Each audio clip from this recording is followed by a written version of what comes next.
بانی تحریک انصاف کے علاج سے متعلق نظر ثانی درخواست جلد سماعت کے لیے مقرر کی جائے۔ چیف کمشنر اسلام آباد نے سپریم کورٹ میں نئی درخواست دائر کر دی ہے۔ متن کے مطابق عدالتی فیصلہ صرف طبی سہولتوں کا نہیں بلکہ متعلقہ قانونی اور آئینی دائرہ اختیار سے بھی متعلق ہے۔ عدالتی حکم وقت کی پابندی پر مبنی تھا، اس لیے فوری سماعت ضروری ہے۔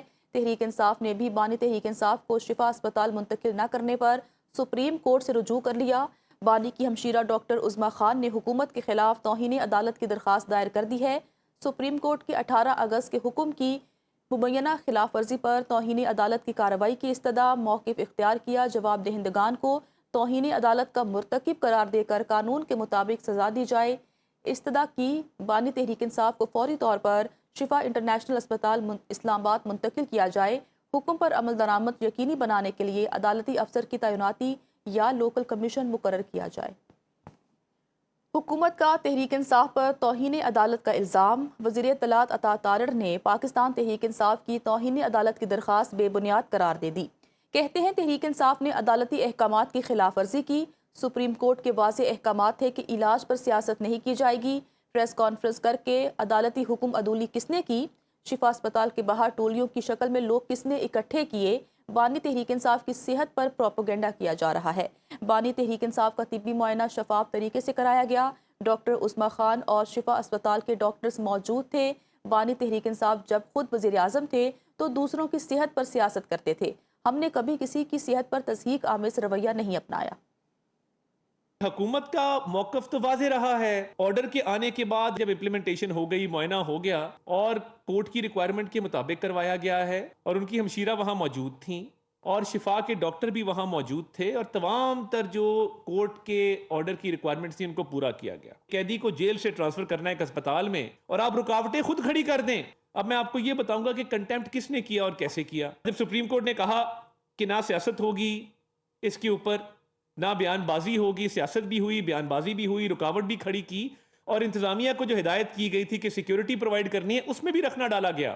اس کی پارٹی کنٹیمپٹ کی مرتکب ہوئی ہے کہ جب کورٹ نے سیاست سے منع کر دیا تو ٹولیوں میں لوگوں کو جمع کرنا، مجمع اکٹھا کرنا۔ Imran Khan sister and his party who are in contempt and his political leadership۔ Pakistan bar council نے تحریک انصاف کے پروپیگنڈے سے لا تعلقی اختیار کر لی۔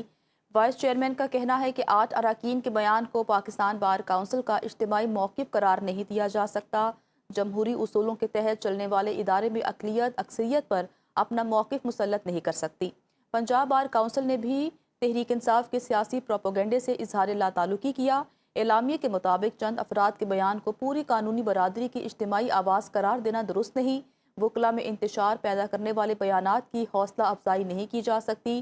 بار کے پلیٹ فارم کو کسی فرد یا گروہ کے ذاتی، سیاسی یا جماعتی مقاصد کے لیے استعمال نہیں ہونا چاہیے۔ بلوچستان ہائی کورٹ بار ایسوسی ایشن نے بھی شدید مذمت کی۔ صدر میر عطا اللہ لانگو کہتے ہیں کہ وکلا کے اداروں کو سیاسی مقاصد کے حصول کے لیے استعمال کرنے کی اجازت نہیں دی جائے گی۔ وکلا آزادی، خود مختاری اور اصولی موقف پر کوئی سمجھوتہ نہیں کریں گے۔ پاکستان سمیت دنیا بھر کے جرائد نے تحریک انصاف کے سیاسی بیانیے کو رد کر دیا۔ دی واشنگٹن پوسٹ، ایسوسی ایٹ پریس سمیت مختلف جرائد نے تحریک انصاف کے کارندوں کے منفی بیانیے کو یکسر مسترد کر دیا۔ امریکی جریدے دی واشنگٹن پوسٹ کے مطابق پاکستان نے بانی تحریک انصاف کے اہل خانہ اور سیاسی جماعت کے تمام الزامات کو مکمل مسترد کر دیا۔ بانی تحریک انصاف کی جیل میں سختیوں، ذہنی تشدد، تنہائی اور طبی غفلت کے تمام الزامات کو بے بنیاد قرار دیا۔ ایسوسی ایٹ پریس کے مطابق بانی تحریک انصاف حکومتی حکم پر نہیں بلکہ عدالتوں کی جانب سے ایک سزا یافتہ قیدی کے طور پر جیل میں ہے۔ پاکستانی وزارت اطلاعات بھی بانی تحریک انصاف کو تنہائی میں رکھنے اور اہل خانہ سے نہ ملنے کے بیانات کی تردید کر چکی ہے۔ امریکی جریدے کے مطابق اب تک بانی تحریک انصاف کی اہل خانہ، وکلاء، ڈاکٹرز اور سیاسی نمائندوں سے 900 سے زائد ملاقاتیں ہو چکی ہیں۔ بانی تحریک انصاف کو اہلیہ سے ہفتہ وار ملاقاتوں کے علاوہ بیرون ملک رشتہ داروں سے ٹیلی فون رابطے کی اجازت بھی حاصل ہے۔